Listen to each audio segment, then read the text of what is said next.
Pascal Lilion Miontama, c'est lui le meilleur élève du Congo au titre de l'année scolaire 2022-2023, sorti de la classe de 4e.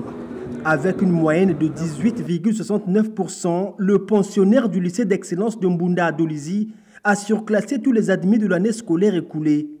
Lilion Miontama a été découvert à l'occasion de cette cérémonie de remise de trophées aux meilleurs élèves de la République. Des médailles d'honneur, des diplômes et des statuettes. Voilà les différents éléments qui ont couronné ces champions. Les trophées des meilleurs, une entreprise de la Fondation Jeunesse, Éducation et Développement, cette ONG qui met en lumière le mérite des élèves congolais. Nos élèves, dont nous reconnaissons l'excellente qualité de leur travail scolaire, sont des étoiles qui flamboient dans un ciel pas toujours aussi bleu.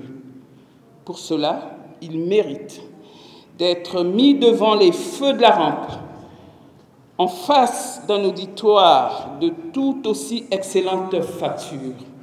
Ainsi, l'osmose est établie. La cérémonie de ce jour consacre la 17e édition du premier des meilleurs élèves du Congo, de notre chère République, pour l'année académique 2022-2023.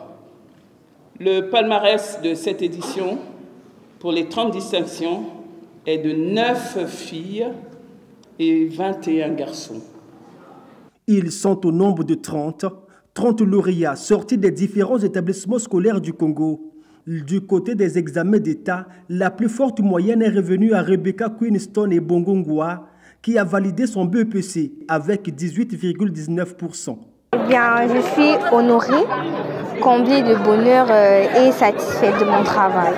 Qu'il soit enfin récompensé depuis tout ce temps, c'est vrai que c'est un sentiment incroyable et qui suscite vraiment beaucoup d'émotions. Bien, comme d'habitude, juste le travail, mais qui a été accompagné, bien sûr, avec ma mère qui a toujours été là, m'a toujours soutenue, toujours aidée, avec mes enseignants qui ont toujours été là aussi, parce que depuis que j'ai commencé l'école, j'ai toujours été dans la même école et les professeurs m'ont toujours soutenue et expliqué très bien. Et c'est ça en fait. Eh bien, beaucoup de choses. Déjà, faire des études de médecine. Et peut-être un jour pouvoir améliorer notre pays. Pourquoi pas? Au baccalauréat général, c'est un certain Frank Little Okemba Okombi qui a dominé les débats avec 16,46% de moyenne, tandis que Gloria Bouanga s'est admise au BEPC en réalisant une moyenne de 15,26% et Joseph Bokeh du CM2 admis au CEP avec 9,42 sur 10. Un véritable ballet des lauréats qui s'est succédé devant les regards satisfaisants du ministre d'État Firmin Ayessa et d'autres personnalités présentes, à l'instar de Jean-Luc Moutou qui émet les vœux de voir évoluer cette initiative pour promouvoir également la citoyenneté. C'est grâce au travail acharné, à la qualité de notre enseignement et à l'appui des familles que ces jeunes talents ont atteint ces différentes performances que nous célébrons aujourd'hui. Continuons tous ainsi à investir dans l'éducation.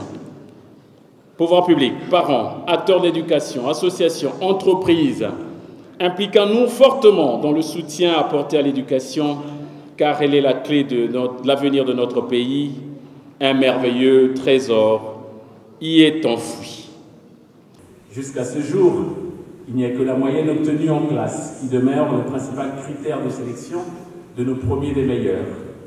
Il serait souhaitable d'intégrer d'autres variables pédagogiques d'appréciation telles que la discipline, la bonne conduite, le respect du bien public, le respect du bien d'autrui, parce que le développement du capital humain passe inexorablement par le civisme, qui est le chemin qui conduit à la formation du citoyen de façon générale.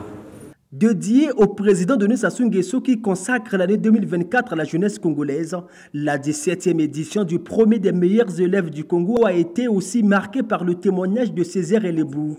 Cet actuel cadre supérieur à l'ambassade du Congo en Turquie a vu les portes de sa vie s'ouvrir après avoir été déniché par la Fondation GED de la Likwala vers d'autres horizons. Pour la suite. Félicitations.